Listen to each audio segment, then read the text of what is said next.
Ah, Rorikstead, what a quaint little village. It's one of my favorites because of how peaceful it is. You can go there and take in the sights, spend a night at the quiet Frostfruit Inn, sample some of the wonderful produce there, help Eric get over his daddy issues, tip over some cows, and worship a few Daedric lords. One of these things is not like the others. One of these things doesn't belong. Can you tell which thing is? Okay, so you might not be aware, but the best farming settlement in the Whiterun area might not be as nice of a vacation spot as you think it is. And I'm not just saying that because Maralki can be kind of a jerk or that it looks like the area is perpetually covered in mud. I'm saying this because there may be more sinister things going on underneath the houses of local residents. So what makes this hamlet so scary for any adventurer that dares to do a bit of digging?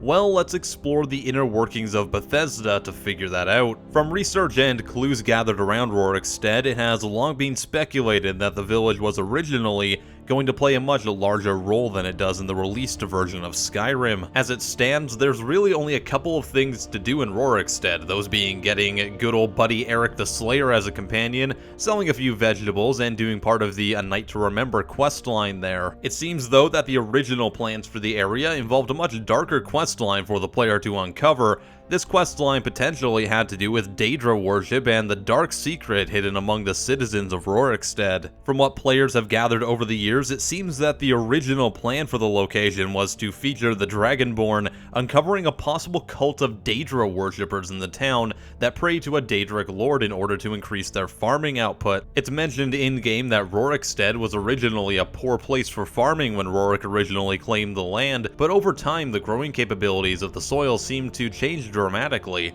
eventually making it one of the best sources of food in Whiterun Hold. But how could that even happen?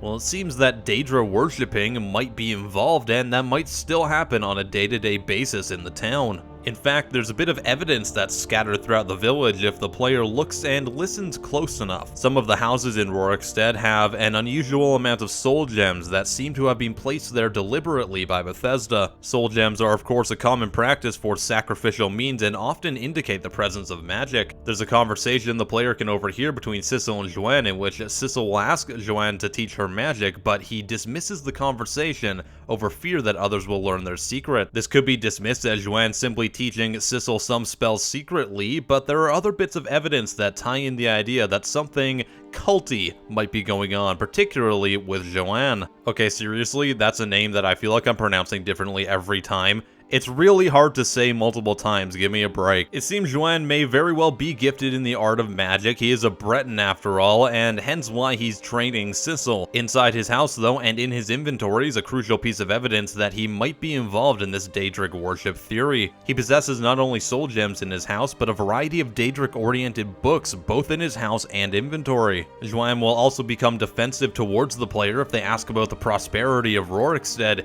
He will imply that there are in fact no secrets, that their prosperity is simply a work of luck and work and the blessings of the gods. Now, blessings of the gods may be the biggest clue that there's something else going on in Rorikstead. So what kind of gods could Rorikstead be worshipping? With the presence of Daedric books, it seems unlikely that their faith will be put purely in the divines. So that leaves the Daedric lords, but which one? Perhaps the most likely candidate to reach out to the people of Rorikstead would be Clavicus Vile, who often deals in rituals or pacts that will grant power in return for offering souls. This could of course explain the presence of soul gems in Rorikstead houses. Now at this point it seems that there is likely something odd going on, but there's one more piece of crucial evidence that I personally believe could have led to an entire questline revolving around the secret of Rorikstead, and that piece of evidence is Lokir, the guy who gets got by all those arrows during the tutorial for the entire game, and the first death that you encounter in your adventure. This guy is the key piece of evidence for Rorikstead not being what we think it is. Lokir of Rorikstead.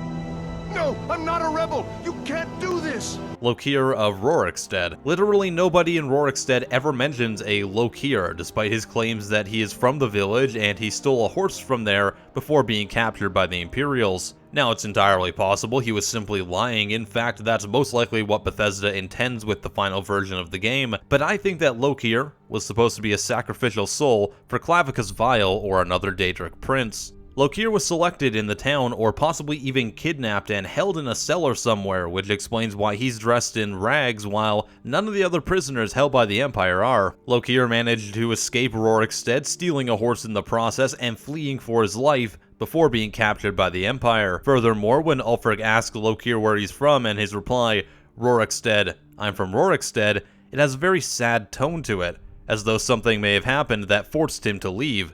He may have discovered their secret. We may never know the answer to this, as Lokir was later turned into a pincushion by Imperial archers, but it may be that the Dragonborn was originally intended to ask about Lokir in Rorikstead, prompting suspicious reactions from some of the citizens and putting in motion the entire questline. What do you think about this? Is it possible, or am I just a crazy person?